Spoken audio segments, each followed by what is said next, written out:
Welcome to Massanutten Regional Library's online book talk. I'm Mr. Randy. The first book we're going to look at today is One Thursday Afternoon by Barbara DiLorenzo. How do you process the fact that your safe space no longer feels safe? That is the central theme of One Thursday Afternoon. Ava's school has had a lockdown drill, and when her grandfather picks her up from school, she's a little subdued and withdrawn. Granddad, I have something to say. I was so scared today. We had a lockdown drill at school. We had to hide in a safe place in our classroom. But I thought my classroom was already safe. Granddad sat close. That does sound scary. Her grandfather suggests they be alone together. They can paint outside. He won't talk. After a bit of time has passed, Ava opens up to her grandfather about her scary experience. He listens and he acknowledges her concerns. He doesn't try to dismiss her feelings or tell her not to worry. Everything's always going to be okay. No platitudes.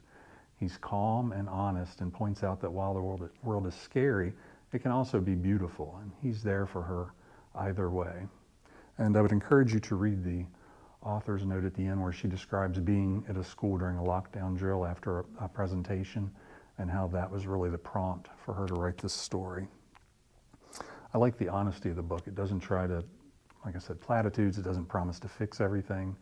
The grandfather just represents a steady, listening, ear for her. So, unfortunately, this is a book that should be read in classrooms. It would be a good one to read perhaps before you have safety drills in your school, or if they're surprise drills, maybe afterwards. Unfortunately, just a good one to have on hand one Thursday afternoon.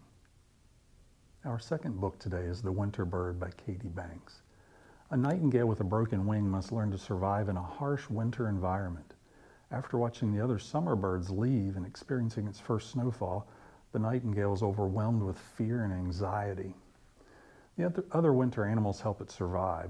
The rabbit shares its burrow, the squirrel shares its nuts and seeds, the owl imparts hope and encouragement. The woodpeckers show the nightingale the bird feeders stocked by the children. The nightingale even survives a blizzard and learns to appreciate the beauty of winter and sing a winter song. Little by little, the cold crept in on icy feet, and the waltz of winter began. It grew so cold that the puddle pond froze to glass, so cold that the chimney tops began to spout smoke. I think this illustration wraps up the entire feeling of this book. It feels like a winter's day. And the nightingale feels pretty hopeless with its broken wings, but the community of other birds rally around her, help her survive and adapt. As spring comes and she's healed, she's able to go back to being a spring bird, but with a little better perspective of how to survive the winter. So, great story for your class or your child when it's one of those cold, gloomy winter days. I'm just looking for something with a little spring of hope to it. Definitely check out The Winter Bird. Our third book today is Building an Orchestra of Hope, How Fabio Chavez Taught Children to Make Music from Trash by Carmen Oliver. Let's go ahead and take a peek inside. Fabio brought his own guitars and violins to the landfill, and at the lessons, the children sat on overturned crates and barrels. Before long, Fabio had a serious problem. He had more kids than instruments. What was he going to do? The setting is a town in Paraguay, literally built on a landfill. Fabio is an ecologist sent to the town of Caturra to educate its citizens about better ways to collect and sort garbage. These people actually, that's their livelihood. They have heavy hose that they dig garbage out to find things to recycle for pennies per pound, 5 cents for cardboard, maybe 10 cents for plastic per pound. Fabio happens to be this avid musician, and after his day's work, he does this. He teaches the children of Caturra music, and he enlists the help of a brilliant local carpenter named Cola to create musical instruments from recycled materials found in the landfill. This is a tremendous lesson on hope and hard work. The Recycled Orchestra of Caturra went on to play internationally and to raise money for its community. And I highly encourage you to go online and watch the Recycled Orchestra of Paraguay, and I would do that with my students in the classroom as well. While the illustrations are magnificent in this story, just seeing the real pictures and hearing the students introduce themselves and seeing the actual landfill with the garbage being dumped and people digging into it just brings it like right here to your face and to your heart, what they accomplished with this music, to give the people in that situation hope and possibly a passage out of that. So definitely check out Building an Orchestra of Hope. Excellent story. Our final book today will be The Astronomer Who Questioned Everything, the story of Maria Mitchell by Laura Alary. Little Maria was born in 1818 on the island of Nantucket. She was a curious collector. She collected stones, shells, feathers, words, ideas. She was always looking.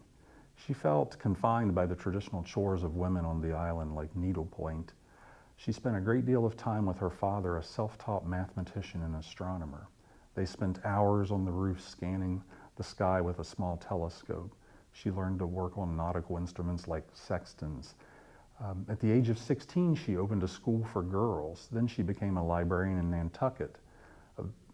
Eventually, the King of Denmark offered a prize for the first person to find a new comet. Out of all the people in all the world and all the observatories, Maria found it from a rooftop in Nantucket, Massachusetts, with a 2-inch telescope. Well, this discovery opened new doors for Maria. She went on a lecture tour. She was invited to speak at places women would not have been invited to speak before, and she went on to become a professor of astronomy at Vassar. She was the first person elected to the American Academy of Arts and Sciences, first woman elected. I would recommend the adults reading the very informative endnotes as background before reading the story.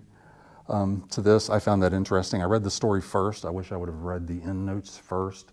I think it would have had a little more perspective and a little more background for the story. So I would see using this with some maybe older children, 3rd, 4th, 5th grade. If you're doing a series on women's and science or important mathematicians or astronomers.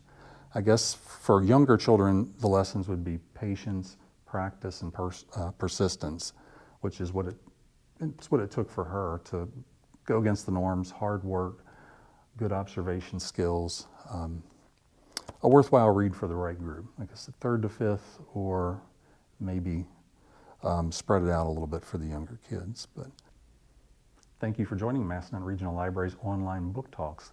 These books, if they're not already in our system, will be shortly, and they can be checked out at any one of our 7 branches. If it's not at that branch, you can put it on hold and we'll make sure you get it. Thank you.